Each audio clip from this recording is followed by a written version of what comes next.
नमस्कार, मैं प्रिया राज। आप देख रहे हैं एक न्यूज 24। लगातार केंद्रीय मंत्री चिराग पासवान मीडिया संस्थानों से बातचीत के दौरान बड़े खुलासे करते नजर आ रहे हैं। कहा जाए तो 2025 के आने वाले चुनाव में केंद्रीय मंत्री चिराग पासवान के चर्चाएं और रूप काफी बदले नजर आ रहे हैं। जी हां, मोदी फैक्टर नहीं, सोच है, ऐसा भी केंद्रीय मंत्री चिराग पासवान कहते नजर आते हैं। लेकिन हमेशा से देखा गया है, मोदी के हनुमान कहा जाता है केंद्रीय मंत्री चिराग पासवान को। इस बीच राजद का एमवाई समीकरण का बदलता रूप चिराग पासवान ने पेश किया। आज उन्हीं तमाम मुद्दों पर बातचीत करेंगे। बातचीत के लिए मेरे साथ में सहयोगी सितेश जी इस वक्त मौजूद है। सितेश जी नमस्कार, कैसे हैं आप? मैं बढ़िया। सितेश जी, आपको बता दें कि केंद्रीय मंत्री चिराग पासवान हमेशा से चुनावी दौर को आगे बढ़ाते रहते हैं, लेकिन इस बार उनके तेवर के साथ साथ उनके सोच भी बदले नजर आते हैं। हमेशा से केंद्रीय मंत्री चिराग पासवान कुछ नया रूप दिखाने को मिलते हैं। इस बार फिर से उन्होंने एक बड़ा बदलाव लाया है और बड़ी बदलाव की सोच के साथ वो आगे बढ़ते नजर आ रहे हैं। क्या कहना चाहेंगे आप? देखिए, आपने जो बातें कही अपने आप में कई महत्वपूर्ण भूमिकाएं निभाती हैं। जैसे चिराग पासवान की आप बात कर रही हैं, जिस पार्टी ने अकेले पूरे बिहार में 12% वोट लाया हो और सत्ता में हो, तो जाहिर सी बात है वो बड़ी सोच रखेगी। दूसरी बात, आपने मोदी के हनुमान का भी जिक्र किया। मोदी के हनुमान वो तब से प्रचलित हुए 2020 के चुनाव से, 2020 विधानसभा चुनाव से। क्या था कि उस समय उनकी पार्टी बिखर गई थी और चिराग अकेला थे और लड़ रहे थे, तो उन पे बैन भी लगा था कि वो मोदी नाम का कहीं ना पोस्टर जारी कर सकते हैं, ना ही मोदी जी की कोई ऐसी बात का उपयोग करके अपना वोट मांग सकते हैं। लेकिन उन्होंने एक मीडिया संस्थान से और उन्होंने मीडिया में बयान ये भी दिया था कि मोदी जी का हम सम्मान इसलिए करते हैं और मोदी जी की जो विचारधारा है हम उनका सम्मान करते हैं, तो वो हमारे लिए हमेशा दिल में है। अगर जरूरत पड़ी तो सीना चीर के दिखा देंगे। तब से ये मोदी की हनुमान वाली बात साफ तौर पे यहाँ जाहिर होता है कि जो हमेशा से मोदी के हनुमान कहे जाते हैं केंद्रीय मंत्री चिराग पासवान को, वो यूं ही नहीं कहे जाते। बिल्कुल। और मोदी फैक्टर यहाँ ना यूज करके मोदी के सोच के साथ चिराग पासवान आगे बढ़ते हैं। जी बिल्कुल जी। और वही बात कर लिया जाए राजद के एमवाई समीकरण को लेकर, यानी मुस्लिम यादव समीकरण, जो कि राजद हमेशा से वोट बैंक साधने की कोशिश में निरंतर लगा रहता है। लेकिन इस बीच केंद्रीय मंत्री चिराग पासवान एमवाई समीकरण का रूप ही बदल दिया और परिभाषा भी बदल दे, जज्बात भी बदल दिए हैं। क्या कहना चाहेंगे? देखिए, आप जो एमवाई समीकरण की बात कर रही हैं, एमवाई समीकरण आरजेडी से पहले जुड़ता था और जोड़ता भी, आज भी जुड़ता है चुनाव में। एमवाई का मतलब होता है मुस्लिम यादव, ठीक है। इन दोनों समीकरण को मिला के आरजेडी इस पे वोट बैंक बनाती है और साधती हुई है। लेकिन चिराग ने इसका पूरा फैक्टर ही चेंज कर दिया। चेंज करने का मतलब ये है, एम का मतलब हो गया महिला, वाई का मतलब हो गया यूथ, यानी महिलाओं को और यूथ को भागीदारी देना और सीटें देना। तो कहीं ना कहीं अगर एमवाई समीकरण का ये अर्थ बदल दिए हैं तो हो सकता है कि बिहार विधानसभा चुनाव में भी इसके परिणाम यानी साफ तौर पे यहाँ जाहिर हो रहा है कि जो पहले की राजनीति थी और अब की जो राजनीति, युवा वर्ग के जो राजनेता बन रहे हैं, उनके सोच में जमीन आसमान का फर्क देखने को मिल रहा है। बिल्कुल। जहाँ एमवाई समीकरण यानी कि कास्टिज्म पर यहाँ वोट बैंक साधने की कोशिश होती थी, अब वहाँ महिला, युवा यानी कि काफी पॉजिटिव मैसेज के साथ सोच को निरंतर आगे बढ़ाया जा रहा है।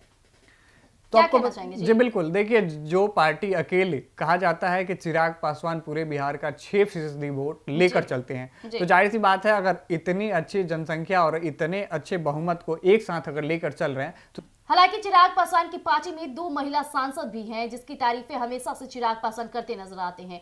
यानी यहाँ परसेप्शन चेंज होता नजर आ रहा है। जहां कई पार्टियों में देखा जाता है कि युवा राजनेता बढ़ चढ़कर आगे आते हैं, लेकिन जहां चिराग पासवान महिलाओं को भी अब अपनी पार्टी में इसलिए शामिल किए कि महिलाएं उनसे प्रेरित हुए और वो भी अपने कदम आगे बढ़ाते नजर आए। और ऐसा ही देखा भी जा रहा है, उनकी दोनों सांसद मैदानी में काफी मजबूती के साथ उतरती है और जब भी उतारती है तो चिराग के साथ और अपनी पार्टी की मजबूती को हमेशा में पक्ष में रखती है। इस बीच एक और बात हो जाती है, चिराग पासवान के जितने भी सांसद हैं वो काफी अलग सोच के साथ बढ़ते नजर आ रहे हैं। हमेशा से बिहारियों को लेकर एक प्रशंसन रहता है, मुंह में गुटखा, गले में गमछा और इस तरह की बिहार में शर्षा की दिक्कत वाली बातें तो हमेशा से चर्चे में रहा है। लेकिन चिराग पासवान के पांचों सांसदों की ये बयानबाजियों का दौर और परसेप्शन चेंज को लेकर हमेशा से पकड़ बनी है। आजकल बिहारियों में ये चेंजेस खास तौर पे देखने को मिल रही है। देखिए, आपने जो ये बात कही, चिराग पासवान ने जो ये बात कही कि मुंह में गुटखा, गले में गमछा, ये सारी हमारी पहले लोग अगर कहीं जाते हैं तो अगर बिहार के बारे में अगर आप बिहारी शब्द कहते हैं, बिहार से खुद को आप बताते हैं, तो लोग आपकी पहली मानसिकता इन्हीं चीजों से रखते थे।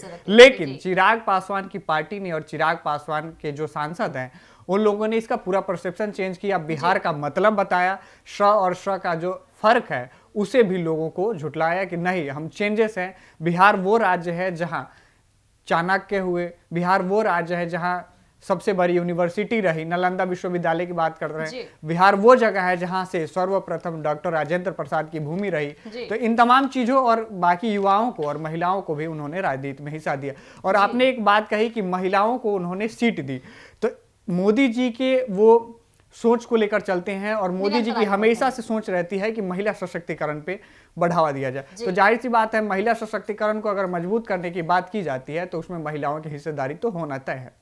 और साफ तौर पे देखा जाए तो जो कास्ट पॉलिटिक्स होती थी खास करके बिहार में, उसका भी बदलता रूप नजर आ रहा है। क्योंकि अब पहले की जी अगर बात किया जाए तो पहले क्या होता था कि लोग कास्ट बेस पे वोट देते थे कि जी मैं यादव हूं तो मैं राजद को वोट दूंगा। लेकिन अब के परसेप्शन में देखा जाए तो काफी बड़ा बदलाव देखने को मिला है। अब लोग कास्ट के बेस पे ना दे करके बल्कि चेहरे पर वोट देना ज्यादा समझ मानते हैं। केंद्रीय मंत्री चिराग पासवान को कास्ट पे वोट मिले या ना मिले, लेकिन उनके चेहरे और उनके बुलंदी पर वोट जरूर ही मिलता है। देखिए, जिस तरीके से बदलती दुनिया के साथ साथ लोग भी अपडेट हो गए हैं। आपने बात कही कि कास्ट पे लोग वोट देते थे, तो ये बात अभी भी कुछ हिस्से तक है। ऐसा नहीं कर सकते कि कास्ट फैक्टर जो है वो चुनाव में नहीं चलेगा, कास्ट फैक्टर चलता है। लेकिन लोग आजकल बढ़ते युवा और बढ़ती बेरोजगारी और महंगाई, इन तमाम चीजों को भी ध्यान में रखते हैं। क्योंकि देखिए, कास्ट से ना आपका घर चलेगा ना आपका परिवार चलेगा। तो जाहिर सी बात है, अगर विकास को लेकर कोई पार्टी अगर आगे बढ़ती है और उस पर बातचीत और चर्चा करती है, तो अगर ऐसी कोई सोच रखती है तो जाहिर सी बात है जनता समर्थन देगी उसे। एक और बात यहाँ रखना चाहेंगे कि नीतीश कुमार के कार्यकाल में कई सारी चीजें चेंज हुई, चाहे बात किया जाए विकास के क्षेत्र में। नीतीश कुमार भी अब ज्यादा सक्रिय नजर आते हैं। हालांकि 2005 से लगातार वो बिहार में डटे रहे, काफी मजबूती के साथ बिहार को संभालते रहे। लेकिन इसके बाद से बिहार के मुख्यमंत्री नीतीश कुमार के कई कार्यकाल, कई फैसलों पर प्रश्नबाजी चलता रहा। लेकिन इस बीच आपको बताते सबसे बड़ा सवाल ये उठता है कि जो पलायन का मुद्दा रहा बिहार का, वो कहीं ना कहीं अब खत्म होते नजर आ रहा है। इसे आप किस तरह से देखिए, चिराग पासवान ने एक स्पष्ट बयान दिया है कि पलायन पे रोक अगर कोई लगाया है तो नीतीश कुमार ने लगाया है। इसके अलावा एक और बड़ी बात बता दें कि उन्होंने 2025 विधानसभा को लेकर भी कई बड़ी बातें कह दी है। मीडिया में भी चर्चा चल रही थी, आम लोग भी बार बार कह रहे थे कि 25 में चिराग पासवान सीएम कैंडिडेट के तौर पे उभरेंगे। लेकिन उन्होंने स्पष्ट कह दिया है कि जो 25 में मुख्यमंत्री रहेंगे वो फिर से नीतीश कुमार ही रहेंगे। इसके अलावा एक और बात उठ के आ रही थी, मीडिया में बहुत ज्यादा सुर्खियां बटोरी होंगी, प्रिया जी आपने देखा होगा कि वो साबित करें एनडीए का हिस्सा है या नहीं है।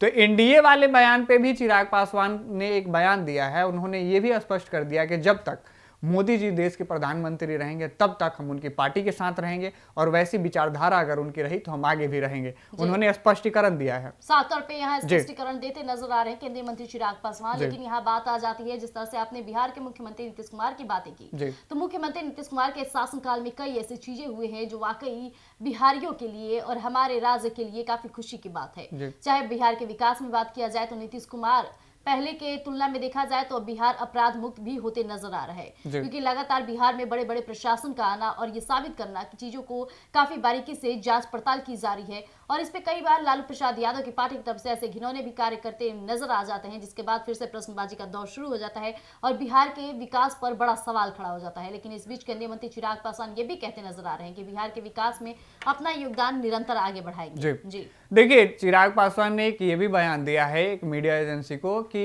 हम 2005 से पहले नीतीश कुमार और उनकी पार्टी के साथ जो रहा उसका हम समर्थन नहीं करते थे। लेकिन 2005 के बाद जिस तरीके से नीतीश कुमार बिहार के विकास के बारे में सोचे, एनडीए का हिस्सा रहे और तमाम जैसे बिहार बदलता गया, उसको लेकर हम नीतीश कुमार के कामों से संतुष्ट हैं और नीतीश कुमार की सराहना भी करते हैं। कहीं ऐसी बातें कहीं जैसे लगा कि नीतीश कुमार को कहीं ना कहीं वो अब पसंद करते हैं, पहले ना पसंद करते थे। तो जैसा कि अभी आपने सुना, हमने तमाम मुद्दों पर बातचीत की। जहां बात आती थी एमवाई समीकरण का रूप केंद्रीय मंत्री चिराग पासवान ने महिला और युवा को जोड़ करके दिया है। ये काफी चौंकाने वाला और काफी प्रसन्नता की बात है कि हमारे देश के प्रधानमंत्री के साथ साथ केंद्रीय मंत्री चिराग पासवान भी इस तरह का सोच रखते हैं। ये कहीं ना कहीं आप में एक विकास की प्रज्वलता नजर आती है। इस बीच नीतीश कुमार की तारीफों का पुल बांधते भी चिराग पासवान नजर आए हैं।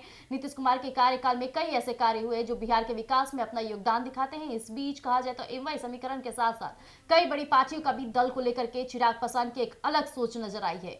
इसके साथ ही आपको बता दें कि महिलाओं को सशक्त बनाने के लिए केंद्रीय मंत्री चिराग पासवान ने एक रूप साझा था जो कि खुद उनकी पार्टी में शामिल है। आपको बता दें उनकी पार्टी में 2 सांसद महिला हैं। ये कारण यही था कि महिलाएं इससे प्रेरणा लेकर के आगे बढ़े और हमेशा यूं ही निरंतर आगे बढ़ते रहे। तो देखना दिलचस्प होगा कि चिराग पासवान के सोच के साथ आगे कितना बढ़ सकते हैं, और साफ तौर पे ये भी देखना होगा कि एमवाई समीकरण का जो वो बात किए हैं यहाँ पूरा फैक्टर ही चेंज होता नजर आ रहा है। इस पर विपक्ष का क्या कुछ कहना निकलना होगा। तब तक के लिए आप ये भी बने रहिएगा एक न्यूज़ 24 पर। दीजिएगा इजाजत, धन्यवाद।